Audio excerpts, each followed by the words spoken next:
Channel medical and nurses hub. आज की class होगी हमारी CHO ऑफिशियल क्वेश्चन पेपर को लेके।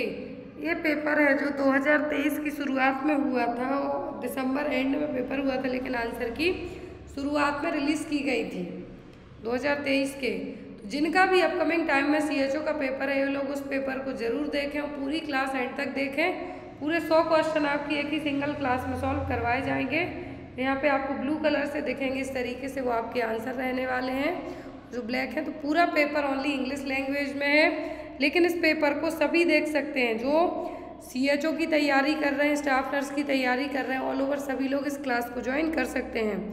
साथ ही साथ जो भी लोग NHM के पेपर, CHO के पेपर ऑल स्टेट्स लेना चाहते हैं, या फिर आप बात करें CHO की वैकेंसी की, तो अलग अलग जगह वैकेंसी, अभी केरला में वैकेंसी नोटिफिकेशन रिलीज़ कर दिया है, तो आप ऑफिशियल वेबसाइट पर जाके चेक कर सकते हैं। और जिनका भी ग्रुप 5 के लिए पेपर है, तो वो भी लोग PDF परचेस कर सकते हैं। पेमेंट आपको बहुत ही कम लगना है। ग्रुप 5 वालों को ओनली 75 रुपीज़, नॉर्थ वालों को 175, और जो लोग ऑल इंडिया CHO पेपर्स लेना चाहते हैं, अभी तक जितने भी पेपर हुए हैं, तो उनका चार्ज है आपको 350 रुपीज़। जो भी लोग ऑल इंडिया स्टेट, मैंने CHO इसलिए कहा क्योंकि अलग अलग जगह एटलीस्ट 20 या फिर 25 से ज़्यादा CHO के पेपर होंगे, साथ में NHM के पेपर्स भी ऐड रहेंगे। ये सभी पेपर उन लोगों के लिए हेल्पफुल रहेंगे। जो भी लोग इन पेपर्स को लेना चाहते हैं वो पेपर्स भी ले सकता है, और आपके जो भी डाउट वगैरह हैं पेपर परचेस करने को लेके, स्टडी मटेरियल को लेके, तो आप मेरे WhatsApp पे मुझे मैसेज करके पूछ सकते हैं। चलिए आज की क्लास को स्टार्ट करते हैं। तो प्लीज़ सभी लोग इस क्लास को ज्वाइन कीजिए, जिससे आपके अपकमिंग हर एक एग्ज़ाम में आपकी हेल्प हो सके। तो क्वेश्चन आपके सेम थे, जो पैटर्न था वो इस बार भी सेम फॉलो किया गया है। पेपर 4 सेट में उस बार भी आए थे, इस बार भी आए हैं। तो यहाँ पर मेरे पास चारों सेट अवेलेबल हैं। ये रहे यहाँ पर पूरे आपके चारों set A, B, C and D। तो यहाँ पर हम सॉल्व करेंगे अपना सेट नंबर C से। जिन्होंने जो भी इस पेपर दिए होंगे उनके पास इनकी आंसर की ऑलरेडी होगी, लेकिन जो लोग पेपर दे के आए, मैं उनको बता दूं कि आपको कंफ्यूज नहीं होना है। चारों सेट में सेम क्वेश्चन थे, बस जैसा आप 10th 12th में करते हैं कि आपके क्वेश्चन सेम रहेंगे, लेकिन क्वेश्चन का जो सीक्वेंस है वो बस चेंज हो जाता है। तो वही चीज़ है यहाँ पर ऑफिशियल आंसर की है। पूरा पेपर इंग्लिश लैंग्वेज में आया हुआ था। अब जो भी लोग अपकमिंग टाइम में, स्पेशली 10th दिसंबर को I think Karnataka CHO exam होने वाला है, तो आप लोग भी ज़रूर देखना, क्योंकि आपका जो सिलेबस है एज सेम सभी जगह के CHO स्टेट के जैसा सिलेबस है, तो आपको ये क्वेश्चन बहुत ही ज़्यादा हेल्पफुल रहेंगे।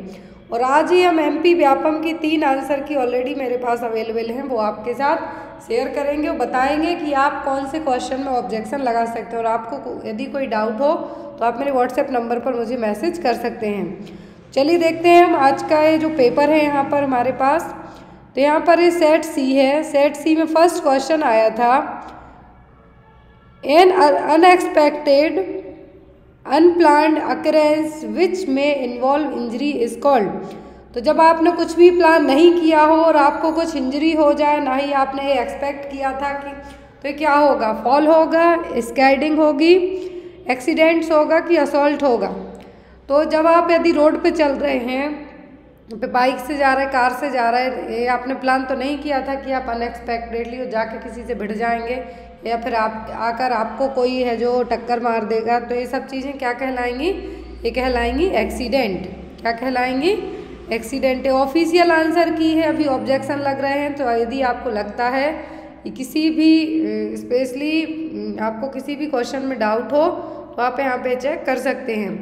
नेक्स्ट क्वेश्चन है यहाँ पर, विच of the following is affected by rheumatic fever. तो रूमेटिक फीवर में क्या अफेक्ट होगा? Connective tissue of the heart and joints, connective tissue of heart and brain, lungs and hypothalamus, या फिर multi organ manifestation. Rheumatic fever में mainly आपका hearts और joints, जो कनेक्टिव टिश्यू है हार्ट के वो और जॉइंट्स, से दोनों चीज़ें अफेक्ट होंगी। जॉइंट्स में स्वेलिंग वगैरह देखने को मिलेगी, लेकिन रूमेटिक फीवर में आपका यदि आपको बार बार होता है तभी आपको हार्ट से मरमर साउंड होगा, पाल्पिटेशन भी होने लगता है कभी कभी। तो ये सब चीज़ें क्या हैं? हार्ट में जो हार्ट के कनेक्टिव टिश्यूज जॉइंट है वहाँ पर आपको इसके सिम्टम्स है जो देखने को मिलेंगे। देखने सब में मिलेंगे, लेकिन अफेक्ट करना पूछा है तो मेनली जॉइंट्स को और हार्ट के जो कनेक्टिव टिश्यू हैं उनको अफेक्ट करेगा। नेक्स्ट वन था यहाँ पर The carcinoma that occurs from the mesodermal cells constituting the various connective tissue is called as। तो कार्सिनोमा है एक तरीके का कैंसर जिसको हम कहेंगे, तो मीजोडर्मल सेल से होता हुआ बहुत सारे कनेक्टिव टिश्यूज में फैलेगा, तो वो कौन सा है? लिम्फोमा, सार्कोमा, माइलोमा की कार्सिनोमा है। तो ये जो लास्ट टाइम भी आया था, आई थिंक MPCHO पेपर में आया था कि मीजोडर्मल सेल्स में, मीजोडर्मल सेल्स के साथ साथ जो कनेक्टिव टिश्यू को भी अफेक्ट करेगा कैंसर और कार्सिनोमा, वो क्या है? वो है सार्कोमा। नेक्स्ट वन था यहाँ पर आपका question, which of the following screening for breast cancer has an advantage that patient not expose to radiation. तो यहाँ पर यदि पर्सन को रेडिएशन नहीं किया जाना है तो कौन सा ब्रेस्ट स्क्रीनिंग है जो प्रॉपर तरीके से करवाई जा सकती है? मेमोग्राफी, थर्मोग्राफी, PET स्कैन या फिर CT स्कैन। कौन सा स्कैनिंग है यहाँ पर जो ब्रेस्ट कैंसर के लिए एक एडवांटेज के तौर पर आप इसको स्क्रीनिंग के लिए यूज़ कर सकते हैं, लेकिन यहाँ पर आपको रेडिएशन में भी नहीं जाने की ज़रूरत है, तो वो होगा आपका थर्मोग्राफी। क्या होगा? थर्मोग्राफी। टेस्ट दिए हुए PET स्कैन, CT स्कैन, इनमें आपको क्या रहेगा? रेडिएशन लगेगा ही लगेगा। लेकिन जो थर्मोग्राफी है, थर्मोग्राफी में क्या किया जाता है? थर्मल इमेजिंग आपकी निकाली जाएगी या फिर वीडियो निकाला जाएगा आपको दूर से ही कुछ कैमरा वगैरह दिखा के, थर्मल कैमरा है जो कैप्चर करेगा आपको, तो क्या है? थर्मोग्राफी। नेक्स्ट वन है यहाँ पर A 25-year-old man with a BMI of 23 is categorized as। तो यहाँ पर बॉडी मास इंडेक्स कहा है कि एक 25 साल का मेल पर्सन है, उसकी BMI कितनी है? 23 है। तो उसके लिए यहाँ पर किस कैटेगरी की है जो वेट में आएगा? अंडर वेट में, नॉर्मल वेट में कि ओवर वेट में? तो यहाँ पर कितने में आएगा? ये आएगा नॉर्मल वेट में। 18 से लेके कितना? 18 से लेके यदि 24 तक की रेंज में आता है तो वो कहलाएगा क्या? Normal.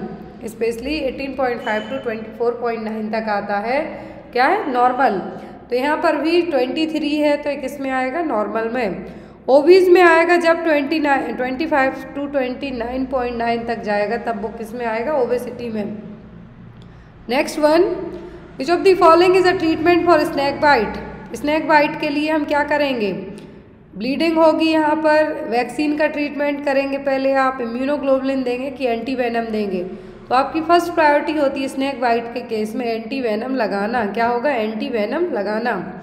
Next one, a person presenting with a visual acuity less than 6/12 is categorized as which of the following distance vision impairment. Visual acuity आपकी कितनी है? क्या है? विजुअल एक्विटी है आपकी 6/12 है। तो यहाँ पर पर्सन का जो विजन इम्पेयरमेंट है वो कितना होगा? नॉर्मल तो होता है 20/20। कितना है? 20/20। लेकिन यहाँ पर 6/12 है, तो कौन सा है? नॉर्मल है, माइल्ड है, मॉडरेट है कि सीवियर है? और ये हम स्नेलन चार्ट से क्या करेंगे? चेक करते हैं। तो यदि यहाँ पर विजुअल एक्यूटी कितनी है आपकी? 6/12 है, दैट मीन्स पर्सन क्या है? माइल्ड विजन इम्पेयरमेंट है उसको। नेक्स्ट है यहाँ पर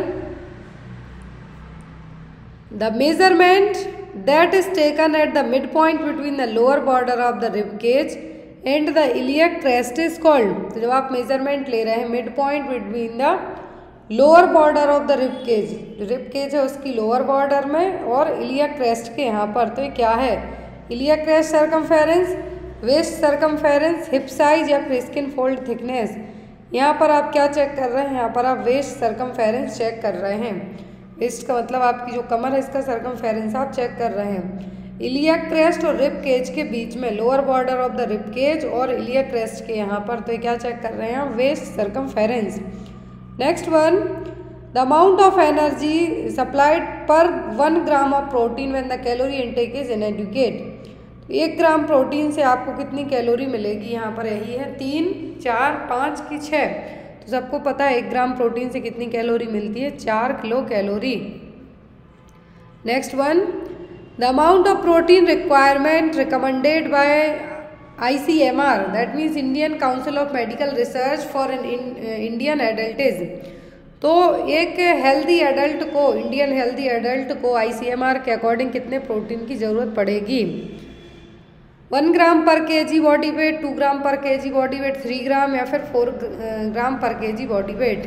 तो यदि बॉडी वेट के अकॉर्डिंग यहाँ पर बताया जाता है तो प्रोटीन रिक्वायरमेंट एक एडल्ट पर्सन को पड़ेगा 1 ग्राम पर kg। 11, which of the following is essential for the formation of bones and teeth? इतना इजी क्वेश्चन है कि दांतों और हड्डियां बनने के लिए किसकी ज़रूरत है? फॉस्फोरस की, पोटेशियम की, सोडियम की कि आयोडीन की? तो बोन्स और टीथ के डेवलपमेंट और फॉर्मेशन में ज़रूरत पड़ती है जनरली कैल्शियम की, फॉस्फोरस की। तो यहाँ पर अकॉर्डिंग टू ऑप्शन आप जाते हैं तो आपका आंसर क्या होगा? Phosphorus. Next one, the best source of iodine, iodine का सबसे अच्छा सोर्स क्या है? ऑरेंज, लेमन, सी फूड या फिर ग्रेप्स? तो आयोडीन किस में रहेगा? सॉल्ट में रहता है। जो जितने भी सी फूड हैं सबसे अच्छा स्रोत माने जाएंगे, सोर्स माने जाएंगे किसके लिए? आयोडीन के लिए। नेक्स्ट वन है यहाँ पर लेमन और ऑरेंज है जो विटामिन सी के लिए माने जाएंगे। Next one, the principal source of fluorine available to manage. तो फ्लोरीन के लिए जो प्रिंसिपल सबसे अच्छा सोर्स है किसके लिए? फ्लोरीन के लिए। तो क्या है? स्पाइनच है, वाटर है, रेडिस है कि सेलरी है? सबसे अच्छा सोर्स होता है फ्लोरीन का क्या? पानी। क्या होगा? पानी। लेकिन यदि ज़्यादा फ्लोराइड वाला वाटर आपको मिलता है तो आपके दांतों में है जो आपने देखा होगा येलो कलर का जो पीलापन होने लगता है वो फ्लोरीन के कारण ही होता है। लेकिन एक अच्छा प्रिंसिपल सोर्स भी किसको माना जाता है? पानी के लिए। Next one, the principle of primary health care which emphasize that health services must be shared equally by all people irrespective of their ability to pay is called as। ये principal है आपके किसके?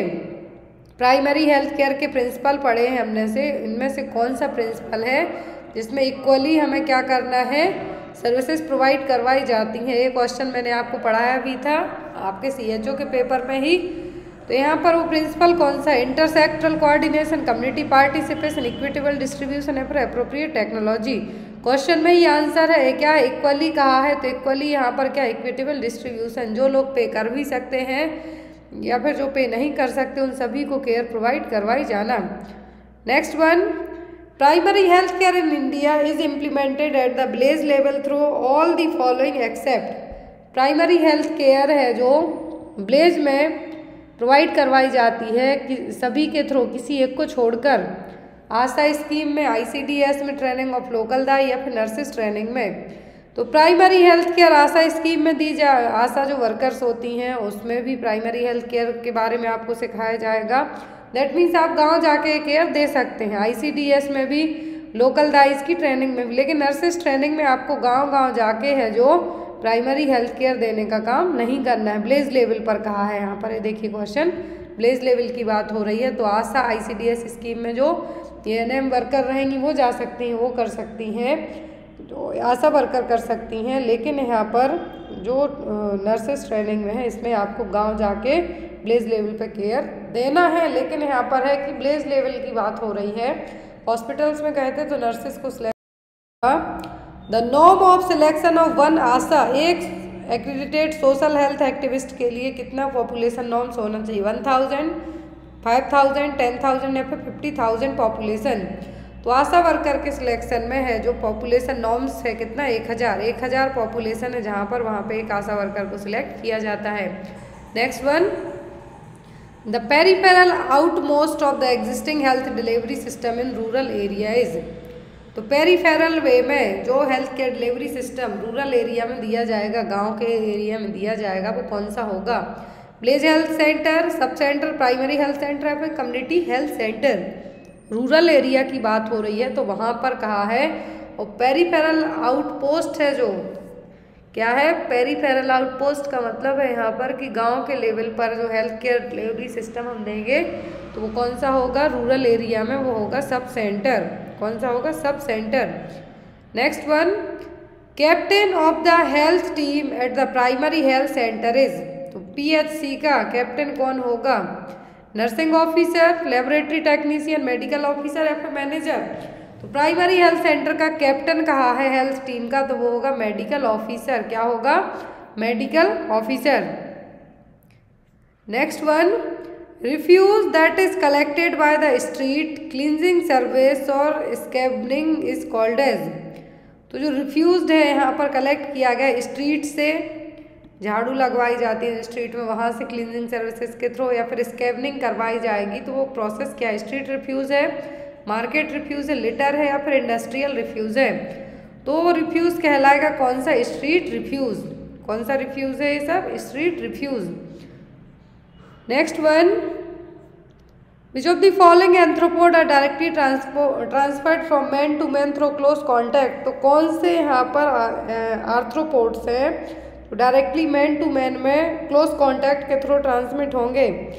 डिसेंट्री, टाइफॉइड, स्कैबीज या फिर malaria. तो man to man में malaria तो नहीं फैलेगा, न टाइफॉइड भी नहीं होगा, डिसेंट्री भी नहीं होगा, लेकिन स्कैबीज में जो ईच माइट है, एंथ्रोपोड है, वो आप यदि आप बाजू में बैठे हैं, आपकी साथ में कोई और बैठा आपकी बॉडी में, वो ईजिली एंट्री मार जाएंगे, तो क्या है? Scabies infection. Next one, which of the following is a cheap method of sewage treatment. Sewage treatment के लिए सबसे चीप मेथड क्या है? Sea outfall, river outfall, oxidation pond या फिर लैंड ट्रीटमेंट। तो सीवेज ट्रीटमेंट की सबसे चीप मेथड होगी ऑक्सीडेशन पॉन्ड। कौन सी? Oxidation pond. Next one, which of the following method is use to treat waste that can not be recycled, reused और disposed of in a landfill site. तो कौन सी method यहाँ पे use की जाएगी ऐसे वेस्ट को जो ना तो रिसाइक्लेबल है, उनको दोबारा यूज़ नहीं कर सकते हैं हम, रिसाइक्लेबल हैं, और जिनको हम लैंडफिल में भी डिस्पोज नहीं कर सकते हैं, ज़मीन के अंदर भी नहीं रख सकते हैं गड्ढा गाड़ के। तो ये क्या है? केमिकल डिसइंफेक्शन है, इंसिनरेशन है, माइक्रोवेव रेडिएशन है या फिर ऑटोक्लेविंग है। तो ऐसा वेस्ट ना तो हम इसको रीयूज़ कर सकते हैं ना रिसाइकिल कर सकते हैं, वो होगा आपका इंसिनरेशन। इसको सीधा जला के ही हम खत्म कर सकते हैं। Next one, contaminated recyclable waste should be disposed in which of the following colour bag. Contaminated waste लेकिन रिसाइक्लेबल है, क्या है? रिसाइक्लेबल है, तो हम उसको कौन से कलर के बैग में रख सकेंगे? ब्लैक में, ग्रीन में, रेड में कि वाइट में? तो यहाँ पर कंटामिनेटेड तो है वो, लेकिन रिसाइक्लेबल है, उसको हम क्या कर सकते हैं? दोबारा से ट्रीट कर सकते हैं उस वेस्ट को यूज़ करने के लिए। तो वो कौन सा होगा? Red waste, sorry red colour के बैग में हम उसको डिस्पोज कर सकते हैं। Next one, the dilution of epinephrine use during endoscopy for acute haemostasis. तो एपिनेफ्रिन का कितना डिल्यूशन यूज़ किया जाएगा हीमोस्टेसिस के लिए जब आप एंडोस्कोपी कर रहे हैं? तो यहाँ पे दिया जाएगा 1/10,000। कितना? 1/10,000 एपिनेफ्रिन का डिल्यूशन है। ये आपको एग्जाम में आया, आई थिंक नॉर्सेट में आया हुआ था। नेक्स्ट है यहाँ पर, burn caused due to exposure to और contact with flame, hot liquid, semi liquid, semi solids और हॉट ऑब्जेक्ट्स इज कॉल्ड। कौन सा बर्न है जिसमें आप फ्लेम से जो लपटे रहेंगी उससे हॉट लिक्विड, गरम तेल या चाय गिर जाए आपके ऊपर, सेमी लिक्विड दलिया खिचड़ी गिर जाए, सेमी सॉलिड राइस गिर जाए गरम, या फिर आप कोई हॉट आइटम छू लें, तो कौन सा बर्न होगा? रेडिएशन, थर्मल, केमिकल की इलेक्ट्रिकल। यदि लाइट से जो करंट खा के आप जलेंगे तो वो होगा इलेक्ट्रिकल। कोई केमिकल आपके ऊपर गिर जाए, एसिड गिर जाए, तो वो होगा केमिकल। रेडिएशन बर्न, जब कोई रेडिएशन आपकी बॉडी में रेडिएशन के थ्रू आप जल जाएं तो वो होगा रेडिएशन ही। लेकिन जब आपको कहा है कि आप कोई गर्म आइटम आपके ऊपर गिर जाए, वो खाना हो सकता है, चाय हो सकती है, दूध हो सकता है, तो वो कहलाएगा thermal burn. Next one, the measures taken by a couple to regulate the interval between pregnancy and to avoid unwanted pregnancy is called. तो ऐसे मेजर्स या फिर ऐसी मेथड अपनाई जाएंगी कपल्स के थ्रू कि वो प्रेगनेंसी को या फिर अनवांटेड प्रेगनेंसी को अवॉइड कर सकते हैं, या फिर यदि प्रेगनेंसी हुई है पहले तो उनके बीच में गैप देने का काम करना है आपको। तो कुछ मेथड्स और मेजर्स अपनाएंगे, तो क्या है? स्टरलाइजेशन है, फैमिली प्लानिंग है, ओरल कॉन्ट्रासेप्शन है कि डेमोग्राफी प्लानिंग है। तो ये कहलाएगी आपकी क्या? Family planning. यहाँ पर बिटवीन प्रेगनेंसी मतलब पहले प्रेगनेंसी हुई है, बच्चे हैं मान लीजिए, अब उनको कुछ इंटरवल चाहिए, गैप चाहिए, दोबारा बच्चे नहीं अभी करना है, या फिर अनवांटेड प्रेगनेंसी को अवॉइड करना है तो वो क्या कर रहे हैं, वो अपना रहे हैं फैमिली प्लानिंग नॉर्म्स को। Next one, currently married couple where in the wife is in reproductive age which is between 15 and 14 5 year called as. तो यहाँ पर करेंटली मैरिड कपल है जिसमें से उनकी वाइफ की एज क्या है, रिप्रोडक्टिव एज में 15 से 45 साल के बीच में है। तो यहाँ पर क्या कौन से कपल कहलाएंगे, टारगेट, प्रोटेक्शन, एलिजिबल या फिर अप्रोप्रिएट कपल। तो ये कहलाएंगे एलिजिबल कपल। कौन से couple, eligible couple. Next one, which of the following is an indicator of the prevalence of contraceptive practice in the community. तो क्या है इंडिकेटर प्रिवलेंस का, कॉन्ट्रासेप्टिव प्रैक्टिस कम्युनिटी में अपनाई जा रही है या नहीं। तो यहाँ पर कौन सा इंडिकेटर होगा, ग्रोथ रेट होगा, कंसेप्शन रेट होगी, कपल प्रोटेक्शन रेट होगी कि फर्टिलिटी रेट होगी। वो कहलाएगी यहाँ पर कपल प्रोटेक्शन रेट। क्या होगा, couple protection rate best indicator होगा प्रिवलेंस का कि कम्युनिटी प्रैक्टिस में कितने लोग हैं जो कॉन्ट्रासेप्टिव मेथड्स को अपना रहे हैं या नहीं। Next one, the method of family planning adopted to prevent live sperm from meeting the ovum is called. तो कौन सी मेथड है जिसमें लाइव स्पर्म को ओवम से मिलने से रोका जाएगा। Barrier method, hormonal, post conceptional method है फिर इंट्रायूट्राइन डिवाइस। तो ये होगी आपकी क्या, बैरियर मेथड। क्या होगी, बैरियर मेथड। हार्मोनल मेथड में पहुंच के भी मार दिया जाएगा, पोस्ट कॉन्सेप्शनल मेथड में भी ये होगा, इंट्रायूट्राइन डिवाइस में ओव्यूलेशन फर्टिलाइजेशन होने से रोका जाएगा। लेकिन बैरियर मेथड में मान लीजिए कॉन्डोम यूज़ किया तो लाइव जो स्पर्म है वो ओवम तक कैसे पहुंचेगा, पूरा जो भी सीमेन है, स्पर्म है, सब किस में कलेक्ट हो जाएगा, आपके डायफ्राम में, डच कैप में या फिर कॉन्डोम में। तो यहाँ पर जो ऐसी मेथड जिसमें फैमिली प्लानिंग मेथड को हम स्पर्म को ओवम से मिलने से रोकने का काम करेंगे वो होगी barrier method. Next one, the most widely known and used barrier contraceptive device used by the mails around the world is. ये देखिए पूरे वर्ल्ड वाइड जो एक बैरियर कॉन्ट्रासेप्टिव डिवाइस यूज़ की जाती है, स्पेशली मेल यूज़ करेंगे तो क्या है, डायफ्राम है, कॉन्डोम है, स्पॉन्ज है कि वैसेक्टोमी है। तो ये क्या है, कॉन्डोम। सबसे ज़्यादा इंडिया में यदि बैरियर मेथड यूज़ की जाती है, इंडिया क्या पूरे विश्व में, तो वो क्या है, condom. Next one, the barrier device used for contraception are all of the following except. अब यहाँ पर बैरियर मेथड सब हैं कॉन्ट्रासेप्शन की किसी एक को छोड़कर, diaphragm, Dutch cap, vaginal sponge या फिर प्रोजेस्टासाइट। तो क्या है जो यहाँ पर बैरियर मेथड नहीं है। तो यहाँ पर जो बैरियर मेथड है, डायफ्राम है, डच कैप है, वेजाइनल स्पंजिंग है, लेकिन प्रोजेस्टासाइट क्या है, ये यहाँ पर बैरियर मेथड नहीं है। ये क्या है, हार्मोनल मेथड है जो कि जनरली इसमें कौन सा हार्मोन रहेगा, प्रोजेस्टेरोन हार्मोन रहेगा। एक इंट्रायूट्राइन,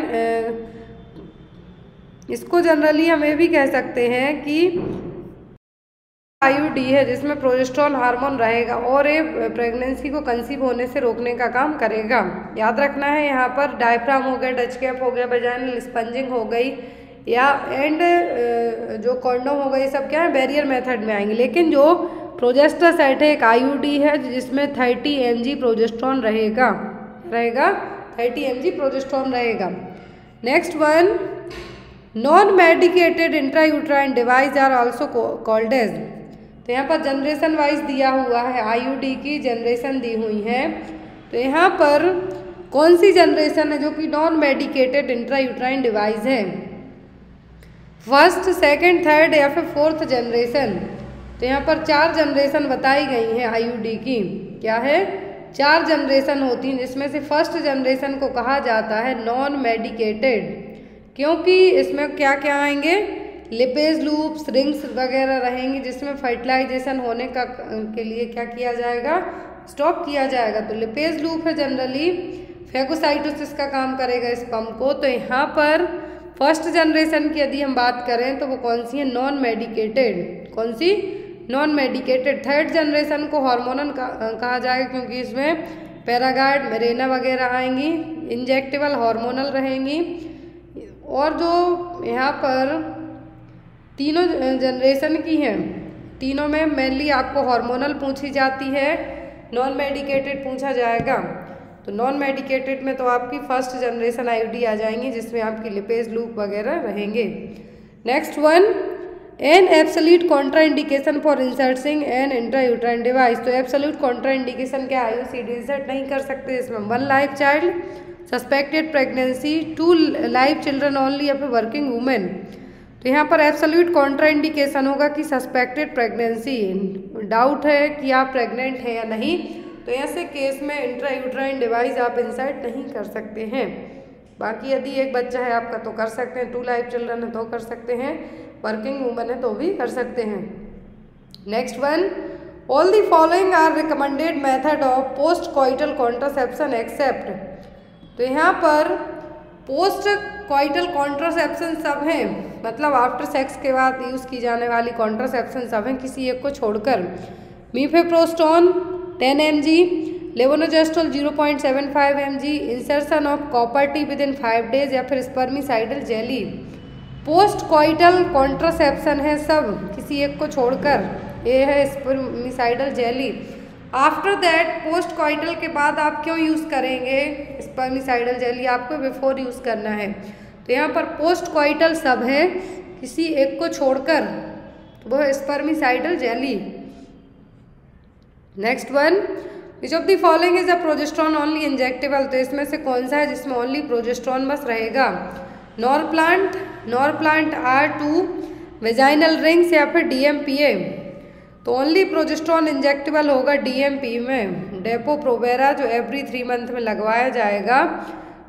तो यहाँ पर क्या है, only progesterone injectable hormonal injection रहेंगे जो हर 3 महीने में इंट्रामस्कुलरली आपको लगाए जाएंगे, जिसको हम अंतरा भी कहते हैं। Next one, which of the following supplement is given to enhance the adolescent nutrition. तो एडोलेसेंट न्यूट्रिशन को बढ़ावा देने के लिए कौन से सप्लीमेंट देना चाहिए। Vitamin A, multivitamin supplement, iron and folic acid या फिर विटामिन B12। तो यहाँ पर वो है आपके iron and folic acid. Adolescent से जो आपको 5 क्वेश्चन आते हैं यहाँ पर वही है। एडोलेसेंट न्यूट्रिशन में आपका आयरन और फॉलिक एसिड इंक्लूडेड किया जाना चाहिए ताकि आपको एनीमिया से बचाया जा सके, क्योंकि एडोलेसेंट एज ग्रुप में सबसे ज़्यादा बच्चे हैं जो एनीमिया के ही शिकार होंगे। Next one, the priority intervention carried out by adolescent health programme और all of the following except. तो यहाँ पर सभी एडोलेसेंट हेल्थ को लेके प्रोग्राम है प्रायोरिटी वाइज किसी एक को छोड़कर। Menstrual hygiene, preventive health checkups, adolescent nutrition या फिर एडोलेसेंट एजुकेशन। तो एडोलेसेंट हेल्थ प्रोग्राम में प्रायोरिटी वाइज सब कुछ आएगा किसी एक को छोड़कर, तो है एडोलेसेंट एजुकेशन। हेल्थ की बात हो रही है यहाँ पर आपकी, तो menstrual hygiene scheme adolescent age group के लिए है। हेल्थ चेकअप किए जाएंगे कि ताकि आपको कुछ पता चले कोई बीमारी तो डेवलप नहीं हो रही है। एडोलेसेंट न्यूट्रिशन दिया जाएगा कि आपको डेफिशिएंसी से बचाया जा सके। नेक्स्ट है यहाँ पर the activities carried out under the menstrual hygiene scheme और all the following except. Menstrual hygiene scheme में सभी चीज़ें आएंगी किसी एक को छोड़कर। Regular availability of sanitary napkins, safe disposal of sanitary napkin, training of ASHA या फिर appointment of CHO in every school. तो यहाँ पर मेंस्ट्रुअल हाइजीन स्कीम में सब कुछ आएगा, लेकिन हर एक स्कूल में एक CHO वर्कर को अपॉइंट नहीं किया जाएगा, ये सब सेंटर पे ही अपॉइंट किए जाएंगे, ना कि स्कूल में। Next one, highly specific test to diagnose HIV infection is. तो HIV को डायग्नोस करने के लिए हाईली स्पेसिफिक टेस्ट कौन सा जो कि कंफर्म करेगा। Rapid test, western blot, immuno assay या फिर नन ऑफ द अबव। तो वो होगा आपका वेस्टर्न ब्लॉट टेस्ट। कौन सा, western blot test. Next one, the only non reservoir of yaws diseases. तो एक डिसीज है यहाँ पर जिसका जो रिजर्वर है यार डिसीज का वो क्या है, जो यार क्या है, क्रोनिक बैक्टीरियल इन्फेक्शन है। क्या है जो डिसीज़ है यहाँ पर, यार डिसीज़ एक बैक्टीरियल इन्फेक्शन जनरली जो स्किन बोन और कार्टिलेज को ही अफेक्ट करेगी। अब यहाँ पर इसके जो रिजर्वर है वो क्या है, बर्ड्स हैं, बग्स हैं, मंकी हैं कि ह्यूमन है। तो जनरली ये जो यास डिसीज़ है एक पेपुलोमा टाइप की आपकी बॉडी में बनाएगी, ट्रिप्नोमा पैलिडियम इसका क्या है, कॉज है। तो इसका जो रिजर्वर है ओनली क्या है, ह्यूमन, मतलब है ओनली ह्यूमन बीइंग को ही अफेक्ट करेगी। Next one, A characteristic feature of the rhesus in chickenpox is that all the stage of the rhesus may be seen simultaneously at one time in the same area. This is called as, तो chicken pox में एक same time पर आपकी body के area में क्या होगा, same area में एक से रेसेस देखने को मिलेंगे। तो वो क्या है, one time in the same area. Polymorphism कहलाएगा वो, प्लियोमॉर्फिज्म, डिस्ट्रीब्यूशन या फिर रैपिड एवोल्यूशन।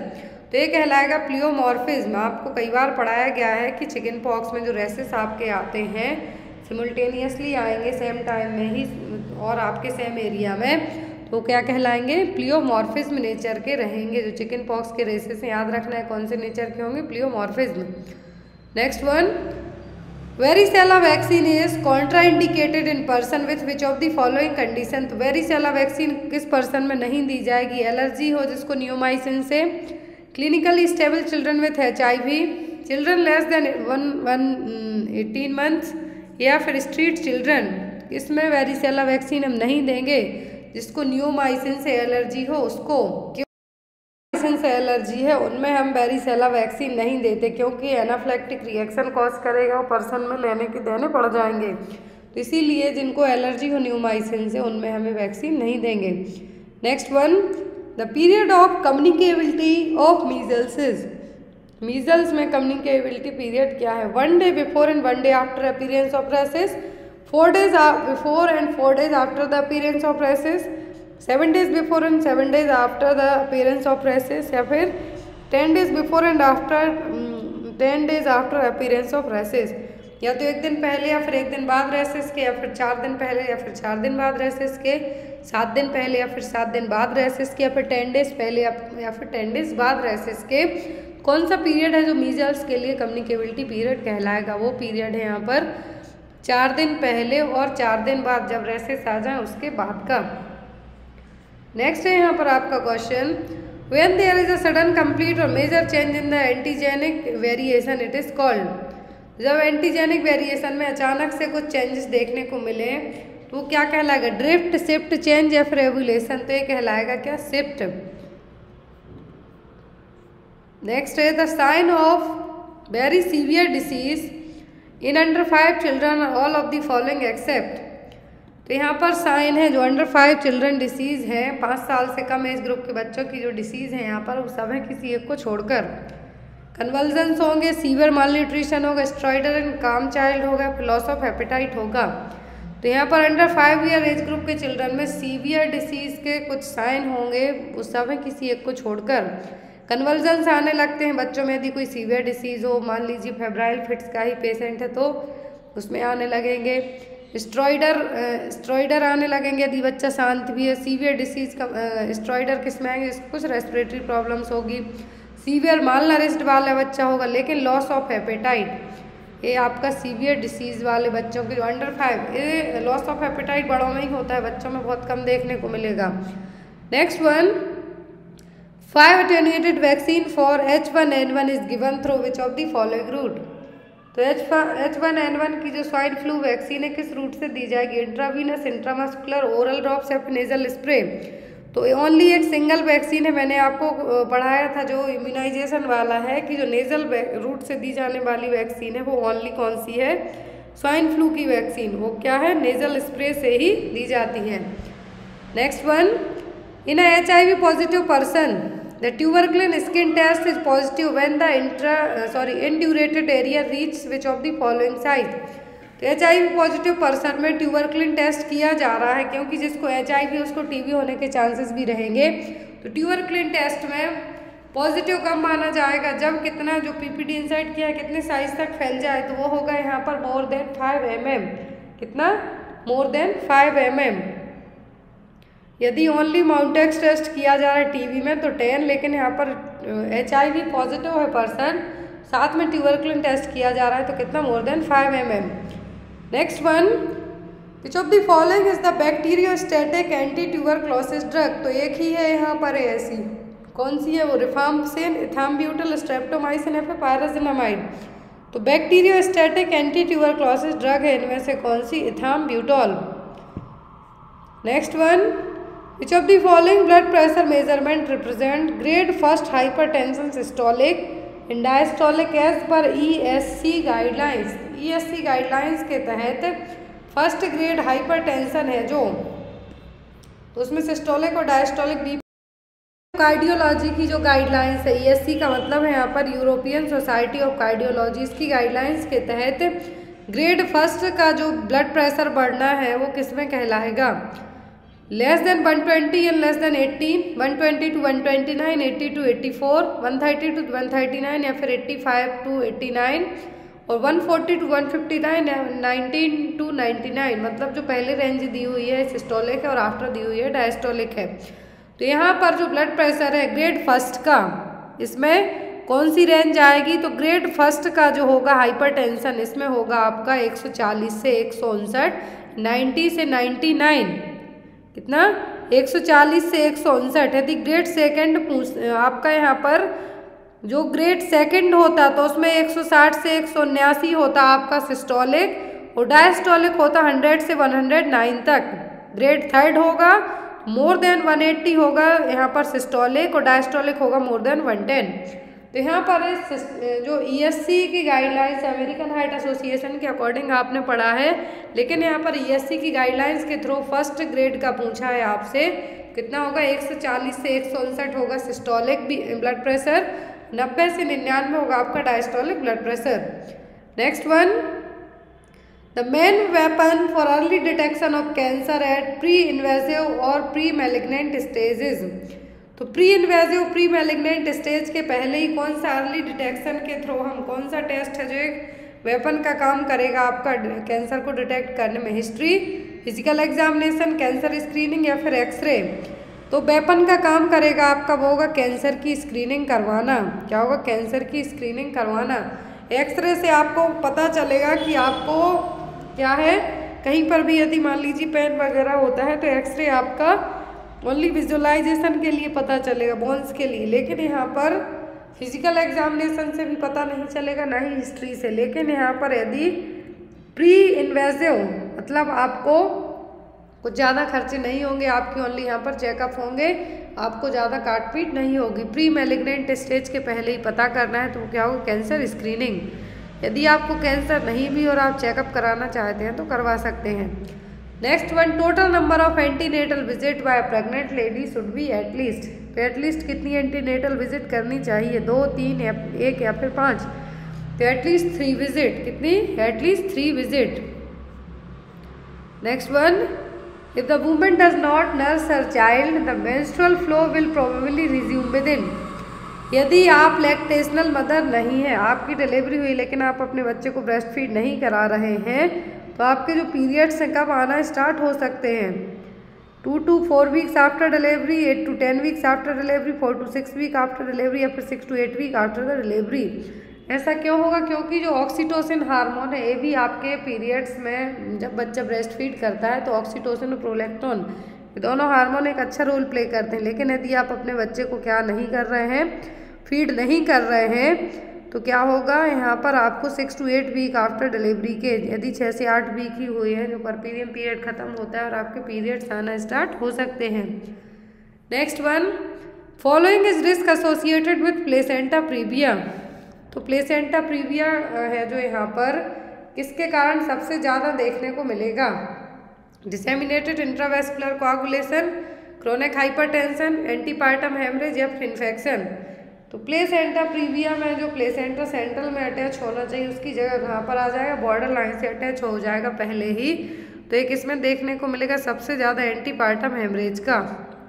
यदि किसी को प्लेसेंटा प्रीविया है तो एंटीपार्टम ब्लीडिंग होने के चांसेस भी सबसे ज़्यादा होंगे। मोस्ट कॉमन कॉज है एंटीपार्टम हेमरेज का प्लेसेंटा प्रीविया।